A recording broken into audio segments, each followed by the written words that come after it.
A Broken World Entertainment, and the Rings of Power showrunners attempt to explain the disgraceful Sauron reveal. Yes, Dumb and Dumber, just keep talking. Good for us content creators, but bad for the show in general.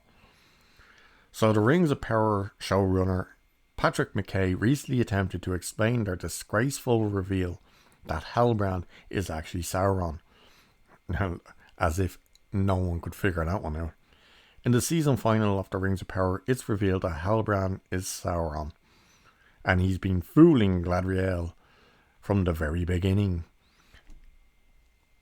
Here's the thing though. Was he actually fooling her? When she sees the little pouch, she's like, hey, who knew you were the king of the south? And he straight up was like, I'm not the king of the south. I took this off a dead man. All he wanted to do was stay in Numenor when she brought him there. He never wanted to go back to it, but whatever. So, when Galadriel asks him to tell her his name, he responds, I have been awake before the breaking of the first silence. In that time, I have had many names. She then attempts to stab him before he mentally attacks her using her memories of her brother and their first encounter on the sea. Because it's so riveting. After denying a number of his attacks and his temptation to rule by his side, Halbrand becomes visibly angry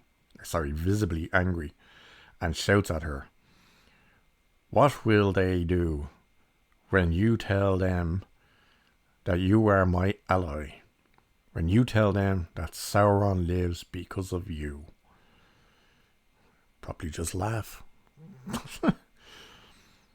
Speaking to Vulture, showrunner McKay explained why he and his partner J.D. Pine decided to have Sauron disguised as Halbrand, probably because they didn't have to write anything else. He explains one of the earliest ideas we had for the storyline came from the moment in the Fellowship of the Rings when Galadriel is tempted by Frodo's offer of the ring. She talks about how well she knows and understands Sauron, and there's a quote where she says, I know his mind, and he gropes ever to know mine, but still the door is shut. She clearly has a darkness. That turning down the ring is a test she feels she has passed to finally go west, and that darkness in her is linked with her feelings about Sauron, McKay added. He went on to inform Vulture very early in the writer's room. We talked about how she and Sauron might have come into collusion in an earlier life. We know he's a deceiver and comes in disguise. If Galadriel were to bump into him in a Tolkienian chance meeting, they met in the middle of the goddamn ocean. Jeez. That would be extremely unlucky for her and very lucky for him. How might he take advantage of that stroke of luck? He hadn't a clue who they just ran into in the middle of the ocean. He also wasn't alone in the middle of the ocean. He was on a raft with a bunch of people. There's absolutely zero chance that you would have actually ran into this dumb bitch who jumped into the goddamn ocean to go for a swim. Anyway, this is another example of McKay and Pine and Prime Video clearly not understanding anything about Tolkien's story, despite their claims that they are always going back to the book. The problem is, they aren't going back to the book, and they never have been. They've been going back to the Peter Jackson films. Everything they've been taking and kind of saying, oh, we keep going back to the books because Tolkien did this, blah, blah, blah. It's not. It's all from Peter Jackson films. They keep repurposing dialogue from the Peter Jackson movies. They never go back to the book. So, first, to quote McKay in referencing from the Fellowship of the Rings is not how he actually presents it. They're obviously talking about how Tolkien wrote it down. During the chapter titled The Mirror of Gladriel, Tolkien writes, this is Gladriel speaking now, "I know what it was that you last saw," she said, "for that is also in my mind.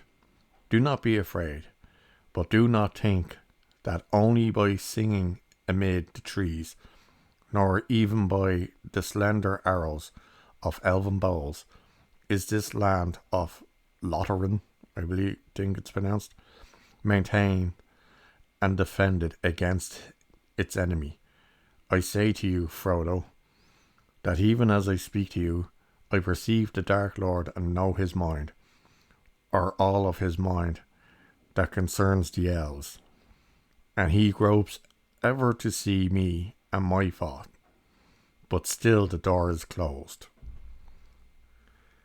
Her knowledge of Sauron does not come from a previous relationship with him as depicted by McKay and Prime Video in Rings of Power, but comes from the ring of power that she wields. That's how she knows of him, and she knows of his power, is the rings, the power from the rings. But once again, Dumb and Dumber fall into the trap of, well, Tolkien never said.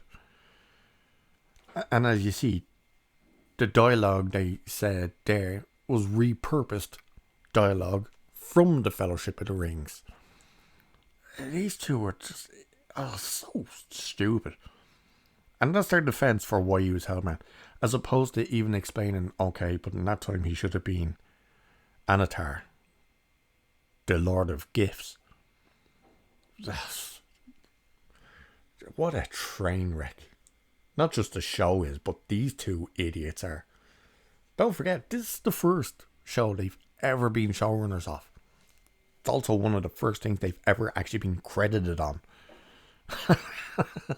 And they had to get Daddy JJ to put in the good word to get him the job. That's absolute morons.